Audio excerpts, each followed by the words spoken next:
Welcome to Collection Spotlight with the Co-Center for the Arts and First American Art Magazine. This is now our fifth Collection Spotlight. And we are so happy to be back with you all. I'm Bess Murphy. I'm the curator at the Co-Center for the Arts here in Santa Fe, New Mexico, and I'm here on site at the Co. And today I will be sharing with you a couple of pieces that our guest artist has selected to highlight. So you'll see me showing the pieces. I'll maybe remind people, because it's been a little while, maybe there's some new people, that I won't be wearing gloves because we don't wear gloves here at the Co-Center. We believe that that's our best practice for handling the pieces respectfully that we are the stewards of. So I'm going to pass it over to Rachel. I'm like passing it over to so from the Co to introduce our organization. Okay, I'm going to be real quick here because you want to hear from the artist more than me, but I just wanted to welcome you all very much to Collection Spotlight. Also to thank Tahnee, our wonderful artist who's here today, and the First American Art Magazine, who has partnered up and really made this project happen. So we're really excited about that. And just mention what our mission is, which is connection and learning through Indigenous arts. And we have a wonderful collection at the Co-Center. And this is the way during COVID we can bring it to you in a hands-on kind of way. We encourage you to check out our website, sign up for our emails. We have a weekly newsletter that goes out with pieces from the collection and other things that hopefully you'll enjoy. So I will send it back now to Bess. America. Yeah, and I'm Meredith. I'm coming from with really frizzy hair. It's super humid here in Oklahoma. I'm on ancestral Wichita and affiliated lands. And wearing my Kiowa earrings in honor today. But I'm the executive director. No, I'm not. I'm super jittery. I'm the publishing editor of First American Art Magazine, which is a quarterly print and digital publication covering art by Indigenous peoples all over the Americas, North and South. And many of the people here today in the audience and speaking have contributed, and we welcome more contributions. And today we're going to hear from Tahnee Ahtoneharjo-Growingthunder, who out of all the Santa Fe Indian Market artists, she has the longest name. She's Seminole, Mvskoki, and enrolled Kiowa. She's now the director and curator of the Kiowa Tribal Museum that's in Carnegie, Oklahoma. She's also curated many shows. She's also a regalia maker and a beadwork artist. So she has many different hats that she wears. And today she's going to share these different perspectives with us, focusing specifically on Kiowa leggings and footwear. So Tahnee, welcome and thank you. Thank you. Oh, and I'm so sorry. I should mention to the audience that you are absolutely welcome to type in your questions throughout in the chat. And at the end, we usually unmute everyone and then you can ask directly too. So this is definitely something, if you think of something, do interject and ask. So Tahnee, take it away. Okay, well, thank you for including me today, Rachel and Bess and everybody else that's associated to the Co. And I guess I'll introduce myself. I'm Tahnee Ahtoneharjo-Growingthunder. I'm the daughter of Sharon Ahtoneharjo, who is a ledger artist, and Amos Harjo, and the granddaughter of Jacob Ahtone, Evelyn Ahtone, who are my grandparents. And my father's family on my Seminole and Creek side, and Albert Harjo and Marie Carr. Many of you know our family on the Growingthunder side and Ted's relation to the Co, and with the Growingthunder family, they were very close family friends. And the irony of everything is my grandfather, Jacob Ahtone, worked with Ted Co many years ago across his career, but most specifically when he was at the Nelson Atkins Museum in Kansas City. And Ted was always one of those people who he's known as Uncle Ted. You know, we grow up, many of us artists and children of artists, knowing professionals in the field, and sometimes we don't even know that their academic status and so forth. So I grew up knowing Ted in that manner, and he was just delighted and beside himself when George and I had gotten married. I'm Joyce Growingthunder's daughter-in-law, And my husband himself, he's an artist. And but both of us, after a certain time in our life, when our kids came along, we decided we were going to maybe set our artwork aside and decide to start working and contributing in a different manner, because we wanted to be able to move along with our children and teach them in a manner that they would take on for the next generations, and just kind of like how we learned our cultural arts and our craft. So that's a little bit of my background. I want to share my knowledge that has come to me as a Kiowa person, and it's hard for me now that I'm older. I still see myself as a youth, because I've transitioned in that period of my life as a Kiowa female, that my grandmother and grandfather and their influences that taught me what I know today as an artist, but also as a scholar. And like many of our Native people, education came late to me, rather than my art career and my museum career, where I am a curator.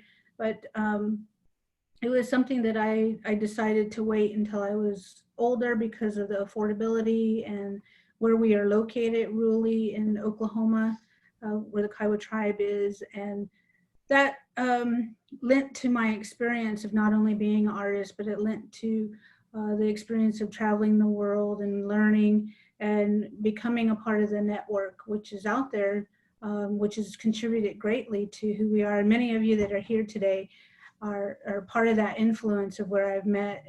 America has known me since I was a little girl, and Barbara and many of you that are online today have seen me come up over the years. So I welcome you, but I also say thank you too, because you've been a part of this influence of who I am. My grandmother, Evelyn Ahtone, was the daughter of Jane Poulant, who is the granddaughter of Millie Durgan, who is a Kiowa captive. And then on my grandfather's side, Jacob Ahtone, he's the son of Tyga Ahtone and Sam Ahtone. And both of them were very noted beadwork artists. And I have a relative by the name of Jenny Tonpahoe, who published a book about our Kiowa arts as of recent. And one thing that we always share is not only our pride is in the Ahtone family for our arts and our creativity, but many of you know our names in the arts. But that being so is because our great grandparents insisted on our education, but they also insisted on the part of the creativity that we take this knowledge on and be able to adorn ourselves and dress ourselves in that particular manner. And many of the Kiowa art that you see today in museums, so the Kiowa cradle boards that you see are the lattice cradle boards. In particular, our great grandmother Tyga Ahtone, she is one that could attribute to the identity of Kiowa art that are in museums. And so I'm very proud to say that I'm her great granddaughter. I look very much like her. If you look at the books, I look just like my grandpa. You can tell a mile away that I'm an Ahtone by the way that I look and from looking at those relatives. And when I was younger, I would say 5 or 6 years old was when the influence of supplies were coming to me. My mother and father are classroom teachers, and the art supplies were always available to me. And I started picking up sewing and beading, and my family didn't necessarily know. They knew the supplies were there and there was always availability, but I had been beading from the age of 6 till I was about 10 years old without telling my family, because I don't know why I kept it a secret. I just wanted to bead, but I wanted to be left alone in my privacy to do it, because everybody in my family was really great at their craft, great at their art, that I didn't want to be told how to do it a certain way. I wanted to figure it out on my own. So I did branch off from kind of the instruction of how some families do the art. But once my family found out, my grandfather actually found a pair of moccasins under the bed that I had been privately beading on in my bedroom. And he said, well, you know, you're pretty good at this, kid. You need to, we'll get you some supplies. We'll get you your own beads and your own kit that you'll be able to work from. So by the time I was 12 years old, I was creating moccasins for myself as a dancer and as a competitor. And it's just something that really came natural to me. I didn't ever have anybody sit down and give me a pattern. Nobody really, nobody said, this is how you do it. It was something that I looked at from the moccasins that were available within my family. I looked at my foot pattern and I took measurements. And then later on, as things went by, I got into my late teens and early 20s, and I started making clothing for other individuals. And it was something that I learned that I could sustain a lifestyle by teaching and by getting into garmentry and really studying patterns and knowing how the individual body styles are and the body frames and how we're going to make patterns. So that's how I got into doing a lot of art shows. And my mother had done Indian market. Sharon Ahtone-Harjo had done Indian market since I was born. My husband's family had done Indian market. And so all those years we crisscrossed each other, and we didn't really link up until later on in the early 2000s, and I started having a booth at Indian market. And it became a point of where I was in Santa Fe that it became very difficult for me to make all of this artwork and then still not have a connection back to it. And by then we had children, and I decided for myself I wanted to make art that was going to really be worn and really be used. And then having kids, they take a lot of time, so I don't get to make as much as I want to now. But that's really why I stepped away from doing Santa Fe Indian market, and I can contribute now more as a writer and as a scholar or a judge, or even as a volunteer during that time. So that's where a lot of my background comes into what we're going to talk about today. But most specifically, I want to say that being Kiowa, we're very classified as a people, and we're very we embellish ourselves, and the ornamentation of how we dress ourselves today comes from that influence. And so there's not one said rule that says this is how you have to dress. A lot of it comes from the influence of somebody acquiring a lot of materials, or a material, or that has adapted our look of how we are today. And so I want to step away from that where we are in museums, because a lot of times we set rules for ourselves that say it has to look this certain way to qualify to be this, and it can't be that if it has this. So, you know, I want to step away from that as a curator and tell you that each of our artists who had hands on these moccasins and these creations, that they are each to their own point of creativity. And that's really something that I want to share. So if we want to go to the first slide or first piece, we can get into that right now. And Bess, do you want to kind of introduce these moccasins? Yeah. So these were purchased by Ted Coe. He purchased them actually from a dealer here in New Mexico. We've dated them to around circa 1870. And really, I want to actually have Tahnee talk about the materials and the design much more than anything that I could say.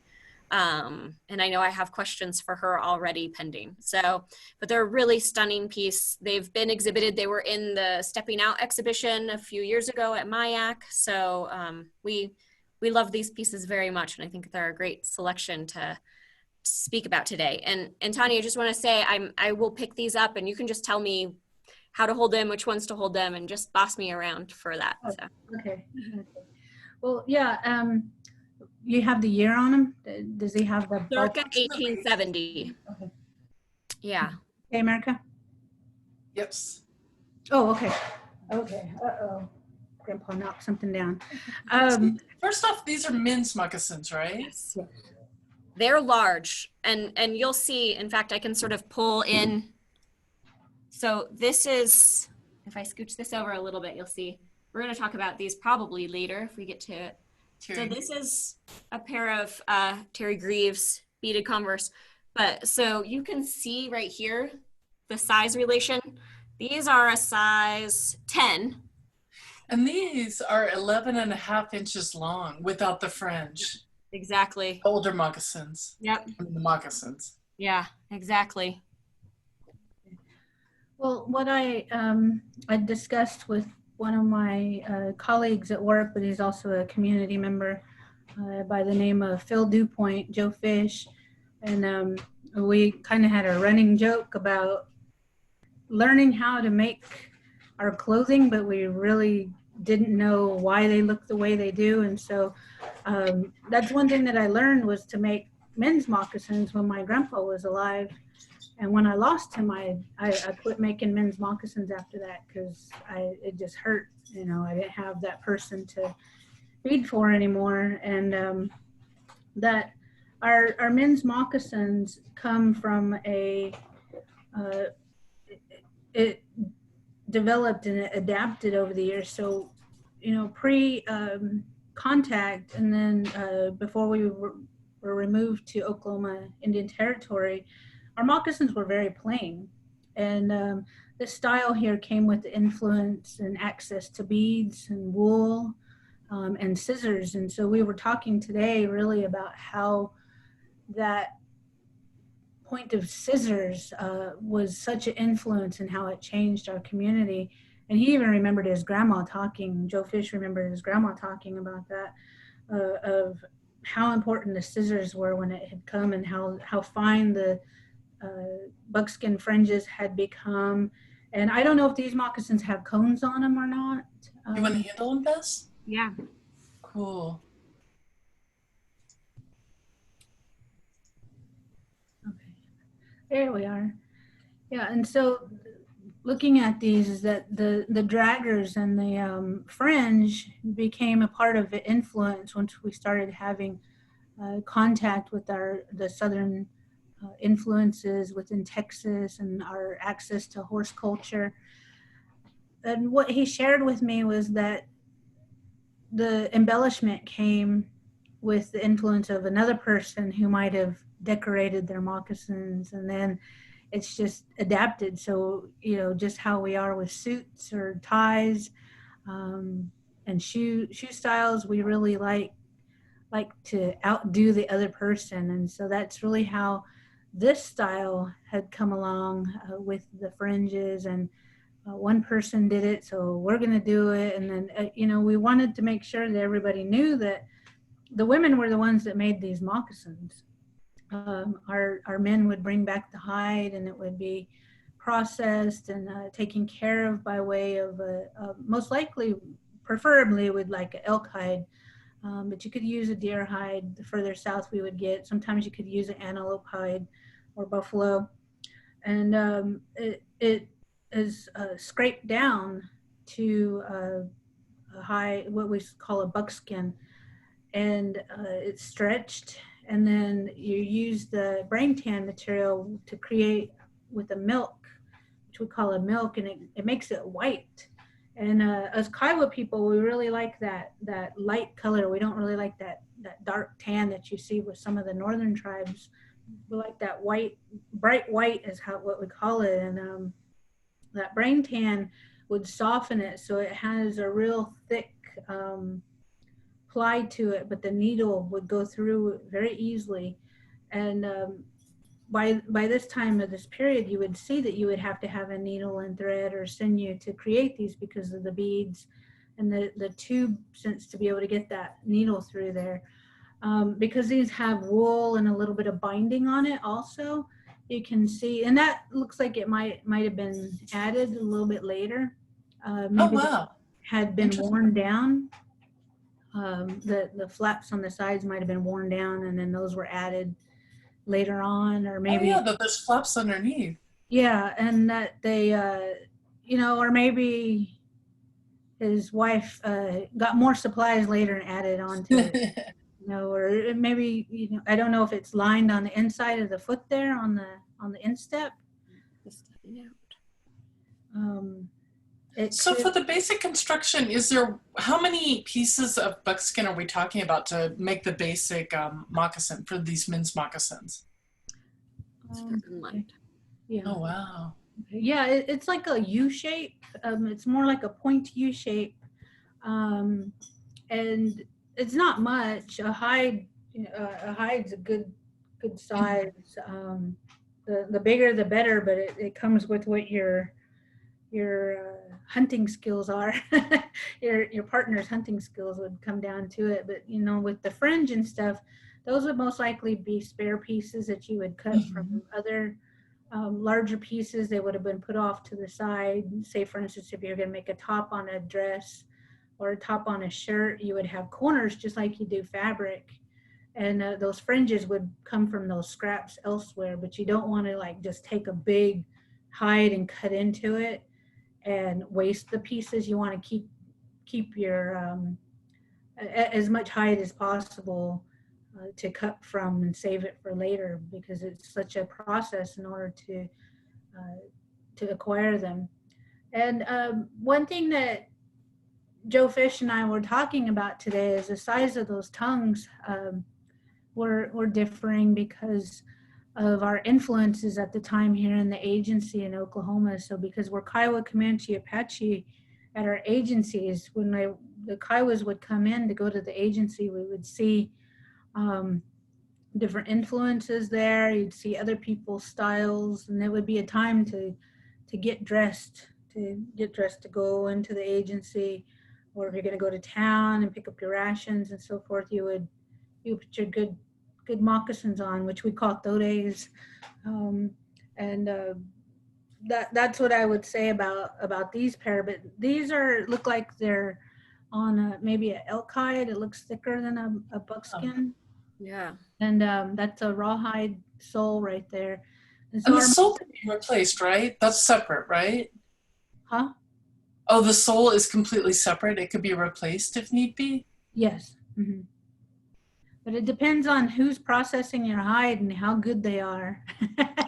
You don't want to have any thin spots. It's like laying plaster. If you're gonna, you just don't want to have any thin spots on the hide. You want it consistent all the way across. So it's very important that whoever was processing that hide, that wife or that daughter or that sister that was making these moccasins, that she was really good at processing her buckskin or her buffalo hide on those moccasins.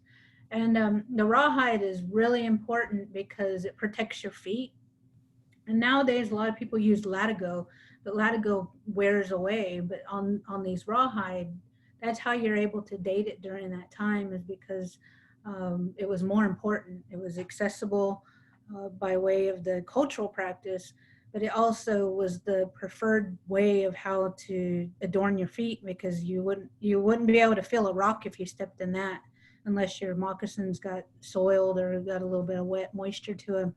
And the good thing with this rawhide, that if you take your moccasins off right in a particular manner and they're moist and you lay them out correctly, you won't have any problems of your shoes curling up or having a hard time with your shoes going back on your feet from getting stiff. So it is very important that you took care of your moccasins and that they took care of you.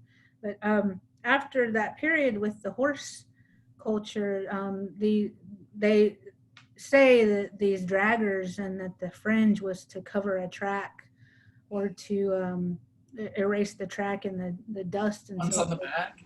Mm-hmm. Yeah, so that's what you see on the back.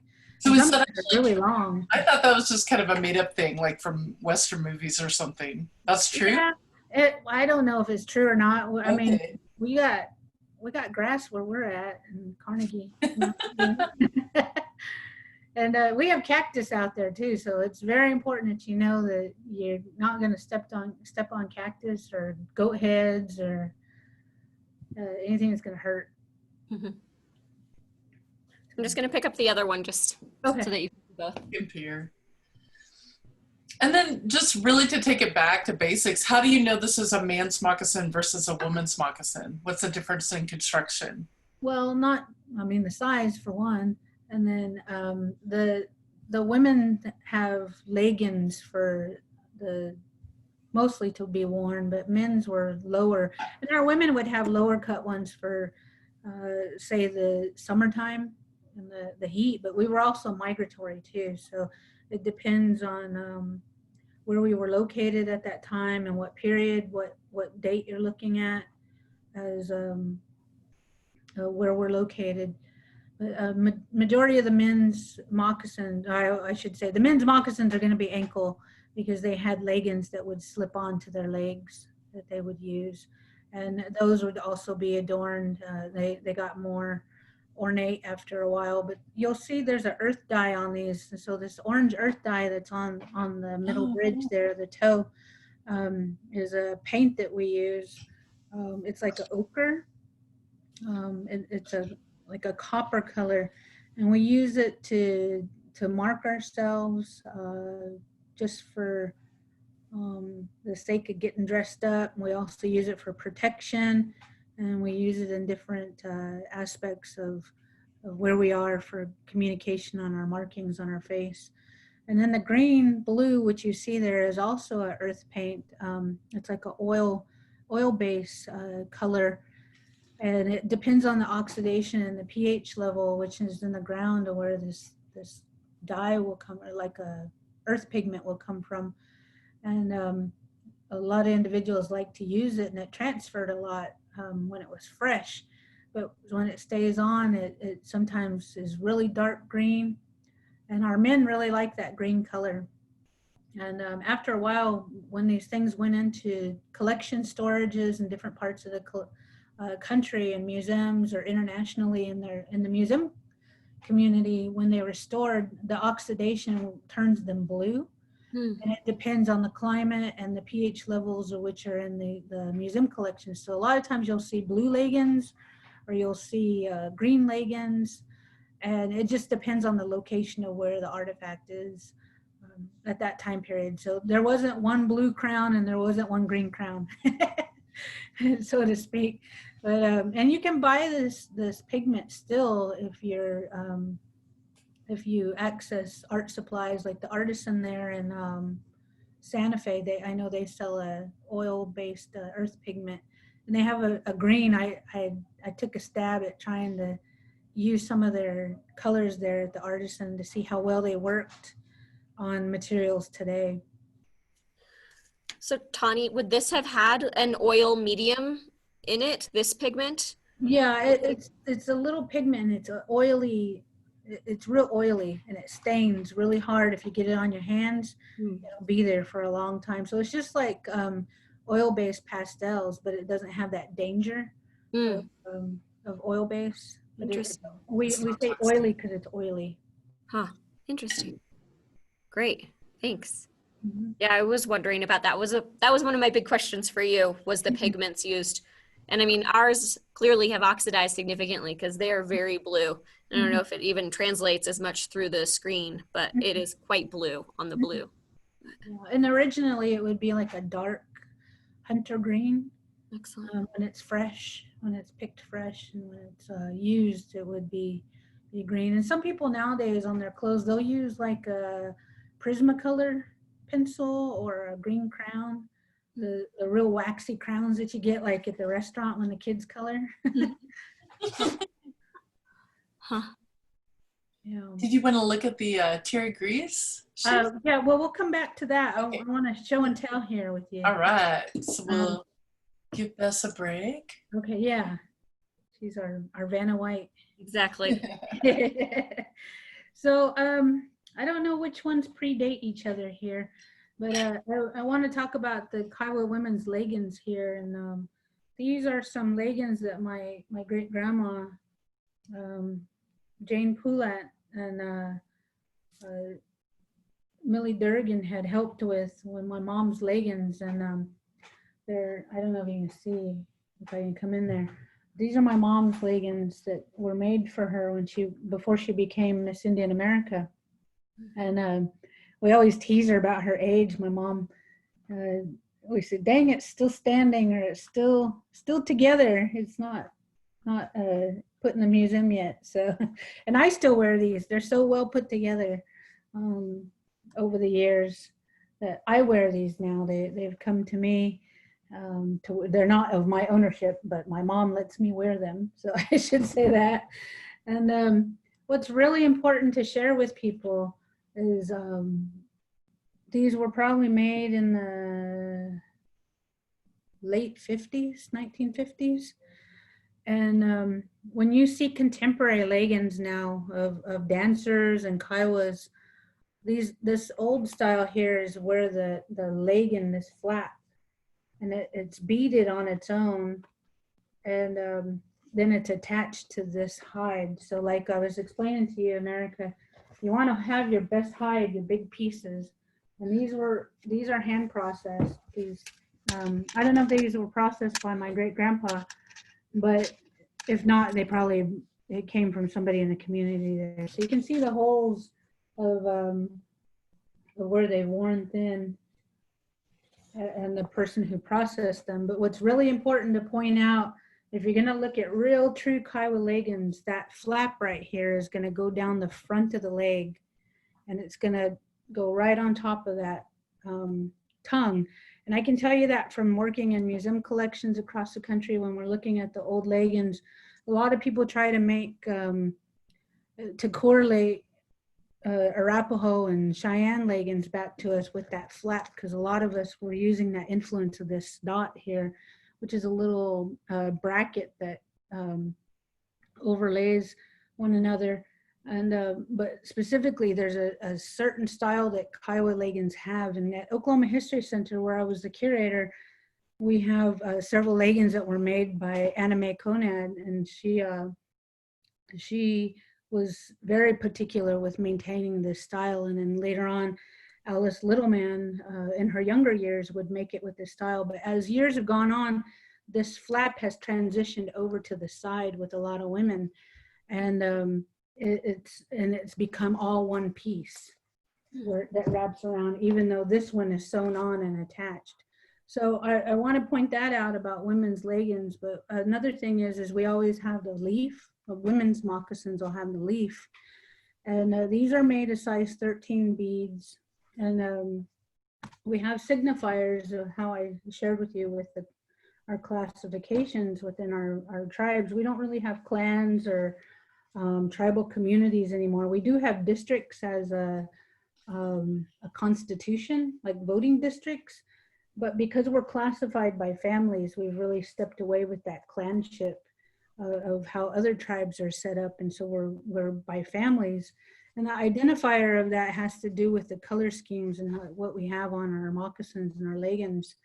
And with men and women, it would be the red and blue signifies a leadership role or a connection back to that leadership. And so you'll see that with these borders that are always on the moccasins here. And there's never more than 5 or 6 beads on these lower levels that you see around the edge of the moccasins. So why is that? It's just, I think it was access, but there's just reason why they never did more than 6. Okay. And sometimes if the foot was bigger, they would use 7, but that meant it had a hierarchy. That person was more important to use more beads on.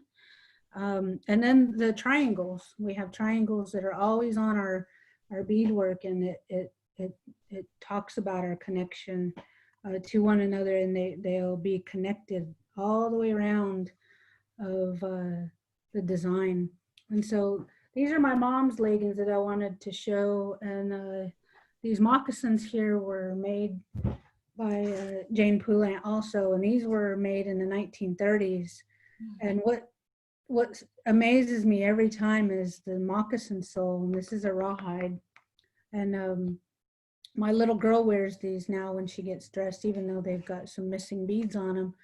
But since the 1930s, almost 100 years, 90 years ago, that these were constructed and put together, and they're still together. They're still wearable. But the part that really excites me is the sole. and the point of what maintains our pattern as a family, because we all have very narrow feet and we have all a very pronounced pointed toe on our feet. And so even though my great grandmother wore these, if I put them on, it fits like a glove. It fits perfect. And when my mom wears them, it fits perfect. My daughter wears them, they fit perfect. And it's just crazy because we all have the same size feet, and it's 5 generations now that can wear these, and it's the same size. So I'm just like, that's crazy to me. Honey, can we see the design on the top? That one emblem?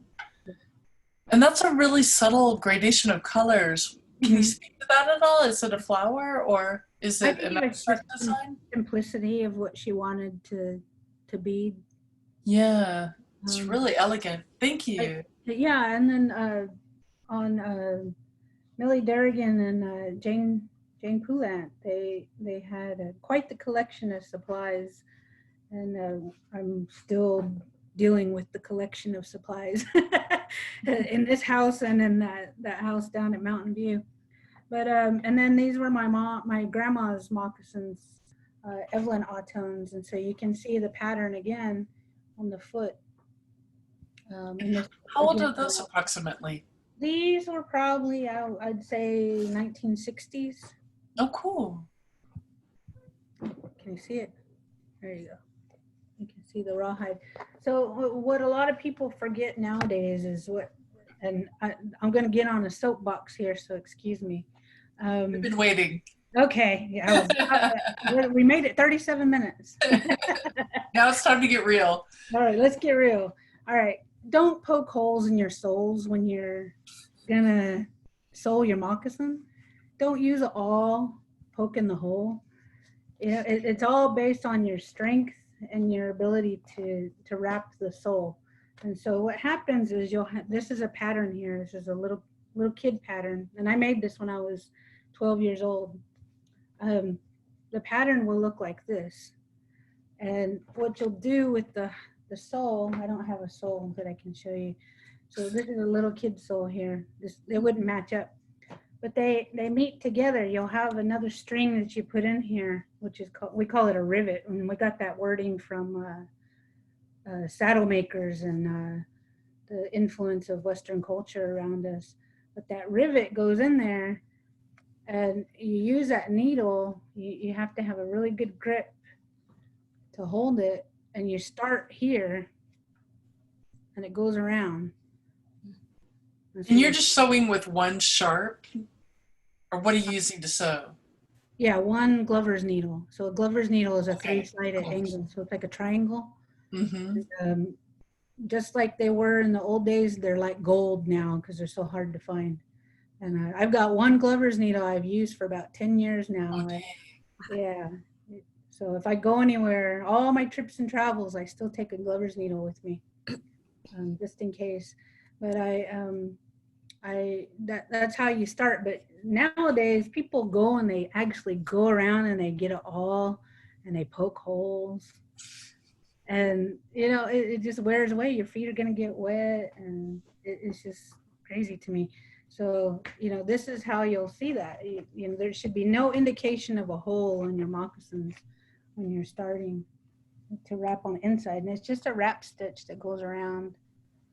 And these are real sinew. They were sewed with real sinew right here. Dang, I probably shouldn't have pulled that.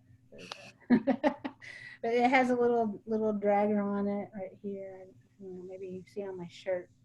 Yeah, what does that little tab do? It's not, it's just that rivet that you put in there. It ends in the back. Okay. We use it for ornamentation, but it's just that reinforcement piece that you sew in there. I don't know, maybe you can see it there. But there should be no access of air or water coming through your sole, because you don't want to get wet feet. And that's that. And then these are new leggings that my auntie Carrie Horse made for my little girl Georgie for Bear. And you can see how the pattern has changed. And this is that latigo we're talking about. So it's real flimsy, and this is a commercial grade hide that you can buy like at Tandy's, or you buy it online.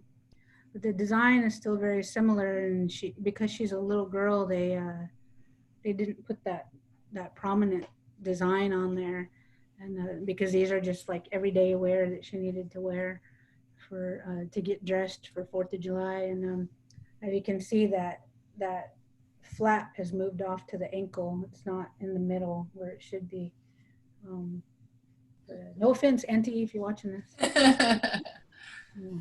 And then these are some moccasins that I made. It was just a fundraiser I did for my kids. My kids have an educational trip that they're gonna go on, and these are some of the ones you guys might have seen these online, which I gotta mail these out to my sister. One of my in-laws, she won that, so I gotta give up my artwork to a sister-in-law. But these are like Mary Jane's that I had made. And you can see the pattern. And I didn't use our own family pattern because our feet are so narrow. Other people have a lot wider feet than we do. And I used the Latigo. But on this, because they're brand new, you should be able to see how the stitch is. And this is a synthetic sinew that I had used. And, so you can see. Oh, good. You can see this really clearly. See the stitch style. Yeah. And so you can see the leather where I had to insert the rivet in there, and it goes around all the way around. I don't want to turn them completely inside out, but right here you can kind of see see that extra string that you put in there. And so the needle goes through the half mark of the sole, so you're not going to go all the way through the sole, but you're going to go through halfway. And if you do it just right, you soak these, soak them in water, or I do. I soak them. Some people don't soak them, but I do. And when you get done sewing it up, when it dries, that leather goes back and it kind of tightens around that thread, so it secures it a lot tighter, I think. Could you explain really quickly again what the rivet is and what it's made of? It's just a buckskin string. Okay, so it's just an extra little string of buckskin. Okay. Yeah, it just it secures it and reinforces the stitch. That way, because if you're walking and you're pulling like this every time you flex your foot, Yeah. so it's just another piece to pull at it, so it doesn't rip out. And the one thing to add is this commercial stuff. It weakens after a while because it's got chemicals on it. It's I really don't know what they use on it. I'd probably be afraid to Is find that like out. the German tan hide you get from Crazy Crow? Yeah, German tan. I can show you an example of German here. This is a German tan. This is an old piece that I had done when I was little. So you can see how yellow it is. So I try not to use German unless it's fully beaded and you're not going to see the hide. And this is the commercial, so there's a big color difference. But the German tan's so much easier to sew through. It is, yeah. And then commercial. this is the brain tan right here. So the brain tan's kind of gray looking. It's got like a powder look to it. This one has a grain. It's real thick grain, like a cowhide. And this one is real smooth. And then that's about it on that. So, we move from those different styles over to where we are with artists. Like if we want to go to those sneakers.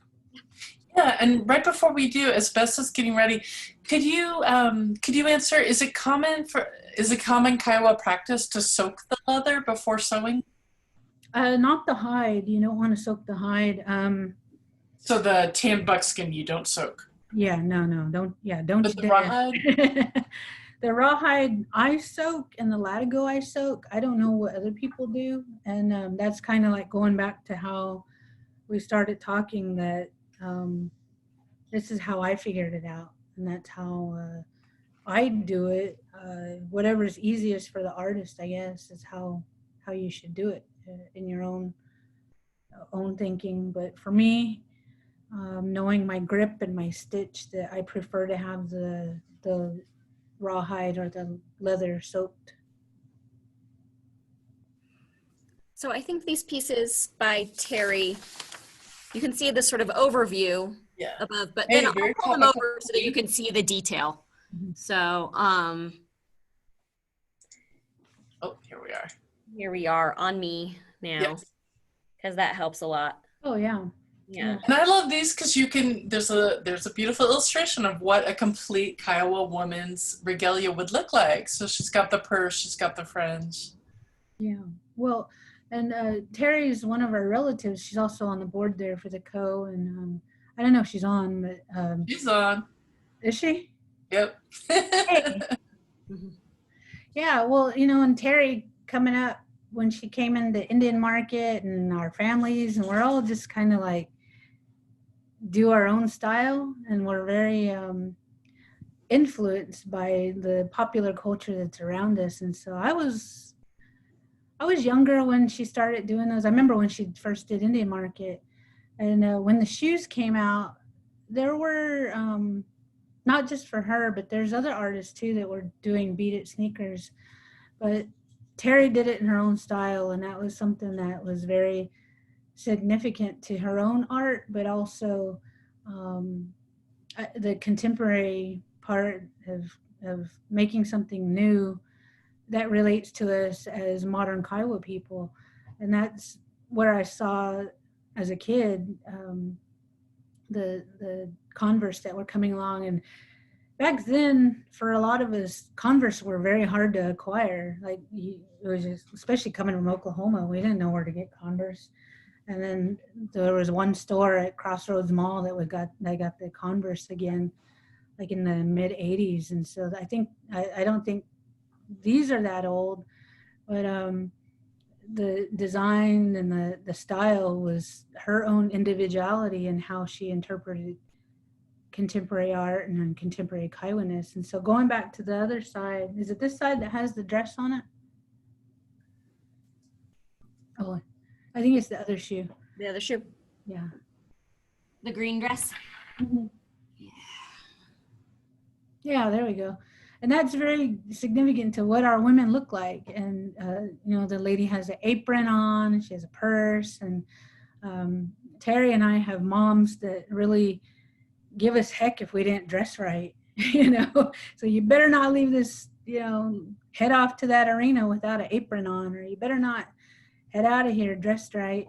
So I see that in the pictorial part of this beadwork, is that it still has that connection back to you better not kind of attitude with our families, but still it's our style, and that fully beaded style. And then with our families and our kids, we have fully beaded shoes, like no matter if it's Converse or Vans or house shoes, we still adorn ourselves just like those old moccasins. Go to town, or if you're going to go hang out, you're going to want to adorn yourself in the manner that you know how. And so I think for Terry, I know her as a relative, that I see that that's what, you know, her intent was, is I'm going to bead this because it's something for now.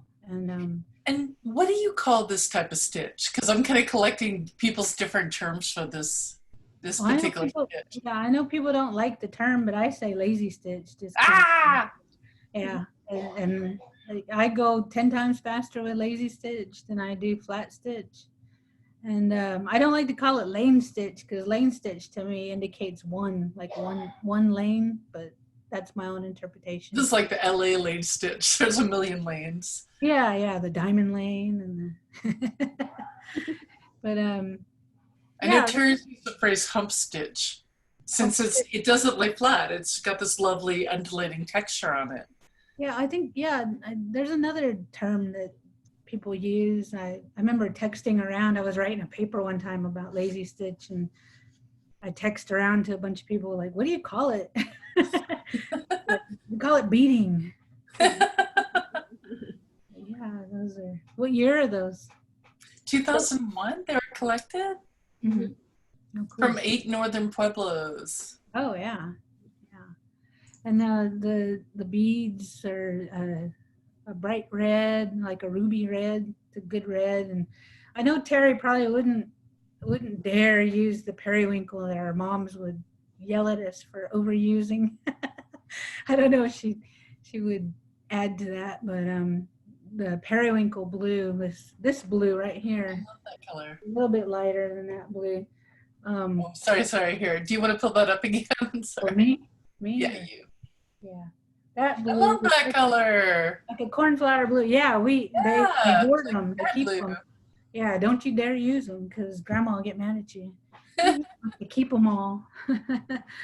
And, yeah, so that's where we are. I think we got a few minutes for questions. Yeah, we can unmute. Let's see. I'm trying to unmute Terry. If she wants to say anything about her own shoes. Yeah. I'm sure that's torture where like other people are talking about your artwork and you're like, what? I'm thank you. That's all I have to say. Thank you, Tahnee. Where is she? You got good days, sister. Thank you. Yeah. Is there anything Thank you'd you for like to talking share about about your own work? Those shoes were collected. I wasn't prepared for this. Sorry, Tahnee. I wasn't prepared for We'll this. just call it Thanks for spotlight. Over. Those shoes were collected by Ted Coe at Pewaukee, at 8 Northern when 8 Northern was held at Pewaukee Pueblo. I mean, I'm sorry, at Pickery's. It was at Pickery's. And that was a long time ago. Yeah, that's it. I don't have anything to add to it. Thank you, Tahnee, though. Well, I just want to say that Terry's well versed in her Kiowa identity, and you know, both of us, we're other tribes, but dang, you'd never know it by how Kiowa we are. It's been stamped out.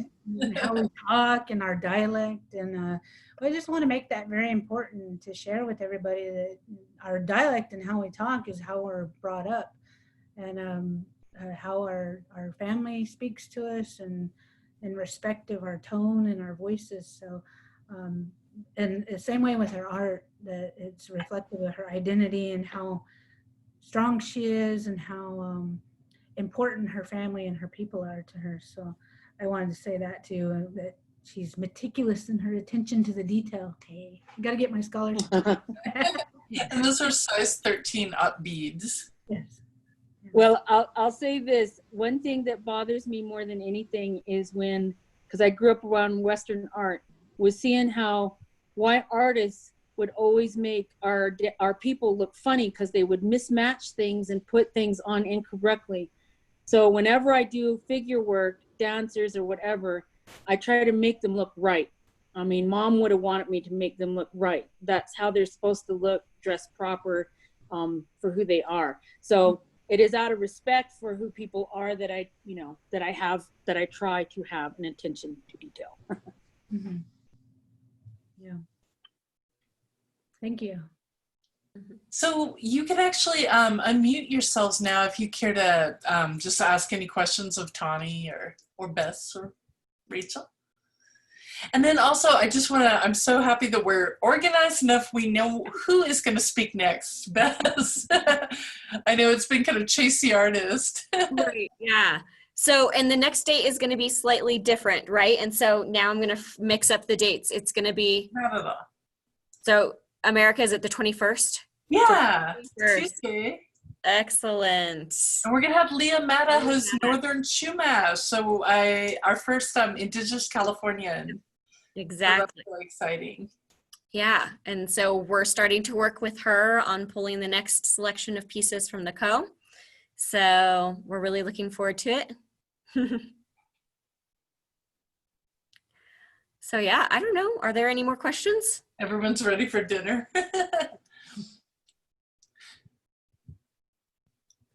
Great. All right, well then that's great. Well, thank you so much, Tahnee. Yeah. Any closing thoughts you want to leave us with? No, I want to say thank you though to Rachel and Bess and America. More specifically as the director of the Kiowa Tribal Museum, that it's very important that we work together as agencies and institutions to partner. And for us at the Kiowa Tribe, I'm very much supported by the tribal chairman and our political leaders, even though we try not to interweave our culture and our politics with one another. But it's very important that we work with and engage with other museums and knowing where our Kiowa artifacts are. And we're not really big on saying, give it all back. But we are big on saying we want to know where our items are in case we want to borrow them one day for exhibition. Partnership. And likewise for us with our collection, that if anybody is wanting to borrow or lend for new works that are coming from the Kiowa community, then that's what we're trying to do, and reach out with different groups and different institutions who are interested in partnering and bridging the gap that once divided us all between culture and institution. And so I want to say thank you to the Co-Foundation. It's great memories of ours as a family to continue on the legacy of which Ted has created for us. And my career wouldn't be anywhere where it is today without the help of individuals like Ted and Barbara, Candace Green, and a lot of those individuals who might be on today. So I want to say thank you. And I miss everybody. America said, is there anything I can do to help you? And I was like, yeah, we need a world cure so I can get out of this house.